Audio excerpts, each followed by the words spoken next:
वैज्ञानिकों को पहले से 400 से 500 सालों तक जीने वाले इस जीव के बारे में जानकारी थी। इतने वर्षों में इंसानों के कई जन्म पार हो जाएंगे। अब जाकर शोधकर्ताओं को आखिरकार इस जीव के लंबे समय तक जीने का राज हाथ लगते नजर आ रहा है। ये समंदर में रहता है, परंतु इसे देख पाना काफी मुश्किल बात है, क्योंकि यह जीव ज्यादातर अंटार्कटिका के बर्फ के नीचे जल क्षेत्र में पाई जाती है। शोधकर्ताओं ने लंबे समय से यह मान लिया है कि उनकी लंबी उम्र उनके सुपर कोल्ड वातावरण से संबंधित थी। यह जीव -1.8 डिग्री सेल्सियस तक के ठंडे पानी में जीवित रह सकते हैं। यह जीव शार्क की ही एक प्रजाति है जिसे ग्रीनलैंड शार्क कहते हैं। लेकिन नया शोध जो 2 जुलाई से 5 जुलाई तक प्राग में आयोजित सोसाइटी ऑफ एक्सपेरिमेंटल बायोलॉजी सम्मेलन में प्रस्तुत किया गया बताता है कि इस जीव का लंबे समय तक जीना उनकी चयापचय गतिविधि से संबंधित हो सकती है, जो अन्य जानवरों की तरह समय के साथ बदलती नहीं दिखती है। चयापचय जीवों में वह रासायनिक प्रक्रिया है जिसमें एंजाइम पोषक तत्वों को ऊर्जा में तोड़ते हैं और इस ऊर्जा का उपयोग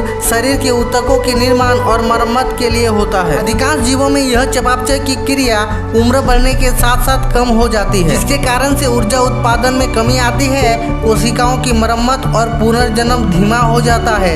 साथ ही कोशिकीय अपशिष्ट उत्पादों को हटाने की क्षमता भी कम हो जाती है, जो आगे चलकर कोशिकीय क्षति का कारण बन सकते हैं। वैज्ञानिकों की टीम ने ग्रीनलैंड शार्क में चयापचय की क्रिया को मापने के लिए 23 ग्रीनलैंड शार्क की मांसपेशियों से ऊतक के नमूने लिए, जिन्हें मध्य ग्रीनलैंड के डिस्को द्वीप के दक्षिणी तट पर पकड़ा गया था। इसके बाद टीम ने नमूनों में 5 विभिन्न एंजाइमों की गतिविधि को मापा, ताकि उनकी एंजाइम दर और विभिन्न पर्यावरणीय तापमानों के प्रति उनकी प्रतिक्रिया का पता लगाया जा सके। टीम ने जो शार्क के सैंपल लिए थे, उनकी आयु 60 से 200 साल के बीच थी। उन्होंने शार्क की आयु पहले से विकसित की गई तरीके से मापी। आश्चर्य की बात यह है कि जब शोधकर्ताओं ने शार्क की एंजाइम गतिविधि की तुलना की तो उन्होंने पाया कि विभिन्न आयु में कोई भी परिवर्तन नहीं हुआ। अधिकांश जानवरों में आप देखेंगे कि समय के साथ कुछ एंजाइमों की सक्रियता कम हो जाती है, क्योंकि वे खराब हो जाते हैं और कम कुशल हो जाते हैं। लेकिन ग्रीनलैंड शार्क के मामले में ऐसा नहीं पाया गया, जो संभवतः उनकी लंबी उम्र का राज हो सकता है।